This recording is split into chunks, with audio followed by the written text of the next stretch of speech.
हो रहा है? कौन सा नजरिया जिसके ये सब बाजगश्त है, सदाए बाजगश्त है, उसका नाम है तहजीबों का तसादुम। तहजीबों के तसादुम मुफस्सल किताब है, मैं सारी नहीं पेश कर सकता, मैं उससे लुबे लुहा राज करता हूं, इसलिए कि आप जाकर मुतालिया करिए और फिर इकबाल की इस नज्म को पढ़िए जाकर कि जानता है जिस पे रोशन बातिन इस्लाम है।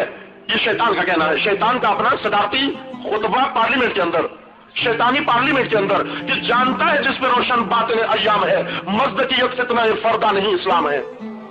इस्लाम खतरा है इनके लिए। इस्लाम लिखा कि इस वक्त हमारे बड़ों ने यानी सियासतदानों ने बहुत गलतियां की। क्या गलतियां की? कि पहले दुनिया कई सियासी ब्लाकों में बटी हुई थी। सबसे बड़े दो ब्लाक थे, मशरकी और मगरबी, एक रूसी ब्लाक था और एक अमेरिकी ब्लाक था। कहा कि हमारे बड़ों ने यह गलती की, अपनी सारी तवानाइयां इस मशरकी ब्लाक को खत्म करने में जाया कर दी, यानी सियासी मैदान में सारी तवानाइयां जाया कर दी।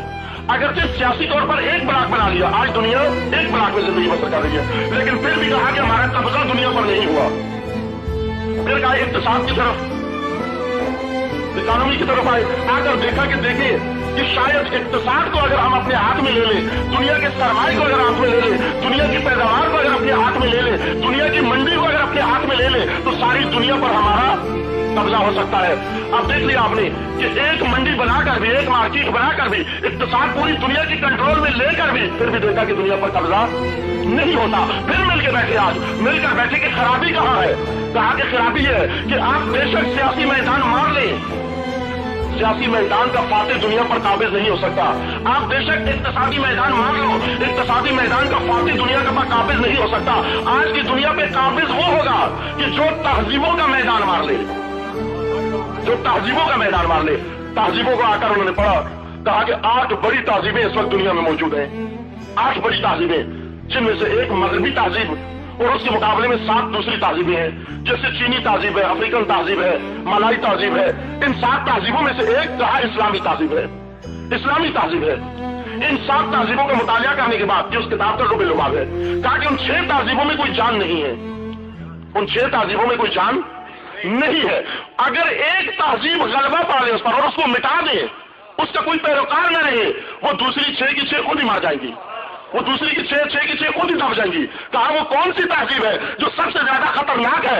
इन्होंने तशखीस दिया कि सबसे ज्यादा खतरनाक तहजीब इस्लाम है, सबसे ज्यादा खतरनाक तहजीब इस्लाम है। क्यों? कहा कि इस्लाम की किताब उठा के खोलो, कुरान उठा के खोलो, उस कुरान के अंदर ऐसी आयतें लिखी हुई है कि अगर कोई मुसलमान फुर्सत पाले और कुरान की तरफ आ जाए, घर में तो रखी हुई है ना, यही खतरा है, यही खतरा है कि अगर कोई मुसलमान एक दिन उसने कुरान उठा के खोल लिया और पैगाम कुरान देख लिया और समझ में आ गया, तो फिर शैतान के लिए और निजाम शैतानी के लिए सबसे बड़ा खतरा होगा, सबसे बड़ा खतरा होगा। कहा इस्लामी तहजीब वो है कि अगर इसको हम कुचल दें, दूसरी 6 अपनी मौत आप मर जाएंगी। जब ये 7 तहजीबें मिट जाएंगी, उस वक्त मगरबी तहजीब का गलबा होगा।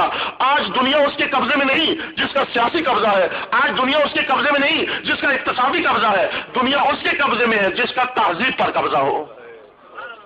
इन तहजीबों को रास्ते से हटाना है। आपने देखा इक्तिसादी मंडी सयोनिज्म ने मार ली, यहूदियों के हाथ में पूरी दुनिया की तजारत। लेकिन उसी यहूदियत में इस्लाम जब जिंदा हो जाए, अगर मुसलमान कुरान पढ़ ले, उसी फलस्तीन के अंदर सयोनिज्म के मरकज के अंदर, आज के कला खैबर के अंदर, आज का कला खैबर, कला खैबर हम बहुत सुनते आए हैं, अमीरुल मोमिनीन ने दरे खैबर उखाड़ दिया, लेकिन हमने सुना और सुनाया सिर्फ नारों के लिए, हमने सुना और सुनाया सिर्फ नारों के लिए। पढ़ने वाला कहते हैं सुनने वाले बहुत अच्छे हैं, और सुनने वाले कहते हैं कि पढ़ने वाला बहुत अच्छा है, लेकिन सुनने और पढ़ने वाले दोनों ये देखते नहीं कि जंग खैबर का पैगाम क्या है।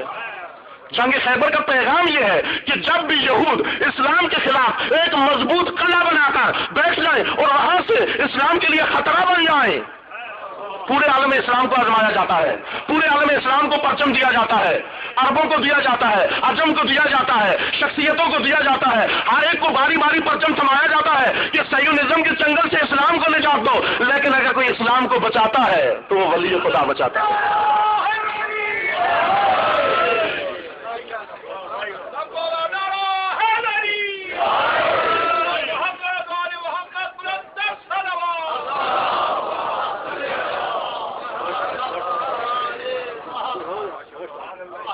आज आया فرمایا قلعہ خیبر موجود نہیں، اس قلعے سے کہیں زیادہ مضبوط قلعہ آج موجود ہے، اس قلعے سے کہیں زیادہ آج کا قلعہ موجود ہے۔ اس کے در کو اکھاڑنے کے لیے سب کو پرچم دیا گیا، سب کو پرچم تھمایا گیا، الفتح کو پرچم تھمایا گیا، یاسر عرفات کو پرچم تھمایا گیا، لیکن کوئی بھی قلعہ اکھاڑ کے پھینک نہیں سکا۔ لیکن حماس نے آ کر اس کے جگر پہ پاؤں رکھ کر یہ قلعہ اکھاڑ کے پھینک دیا۔ حماس سے پوچھو جا کر کہ کہاں سے سیکھا، یہ کہاں سے سیکھا؟ کہا کہ ہم ایک دن تہران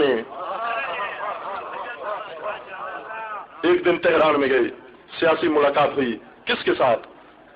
جو آج وارث نظام ولایت ہے، جو وارث نظام ولایت ہے۔ اس سے پوچھا کہ آپ کے پیشوا نے در خیبر کیسے اکھاڑا تھا؟ اس نے وہ نسخہ ہمیں بتا دیا، ہم نے وہ نسخہ پڑھ لیا، لہذا آج ہم اس قلعہ خیبر کو اکھاڑ رہے ہیں۔ یہود کا قبضہ ہے، لیکن یہود اقتصاد پر قابض ہے، پوری دنیا پر قابض نہیں ہو سکا۔ تنہا طریقہ کیا ہے کہ پہلے اسلام کو ختم کرو، مسلمان رہے، مسلمان کو نہیں چھیڑنا، مسلمان رہے، اسے فقیہ لگا کے دو، اسے ملیں لگا کے دو، اسے حکومتیں بنا کے دو، اسے وزارتیں بنا کے دو، اسے مسجدیں بنا کے دو، اسے بے شک مسجدیں بنا کے دو، اسے عبادت خانے بنا کے دو، ان کی مدد کرو، مسلمان کی مدد کرو، اسلام کو خراب کرو۔